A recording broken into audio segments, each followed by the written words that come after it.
قربت مواجهة الأسبوع التاسع النارية ضمن الجولة التاسعة من سداسية الأوائل. النجمة نادي الوطن المتصدر رح يواجه العهد تاني الترتيب العام. الفرق نقطة وحدة مين حيحقق الانتصار ويبعد أكتر عن أقرب المنافسين. هالمرة معلوماتنا النجموية بتخص شهر أيار. 5 مباريات جمعت النجمة والعهد بالشهر الخامس من السنة.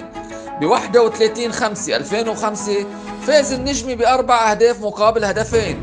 كمان ربحت نجمتنا 3-2 يوم 7 أيار من العام 2006. أما المباراة يلي جمعت الفريقين بتاريخ 12/5/2013 فانتهت بالتعادل السلبي. وبأيار 2021 انتصر نادينا العالي على العهد بهدف مقابل 0.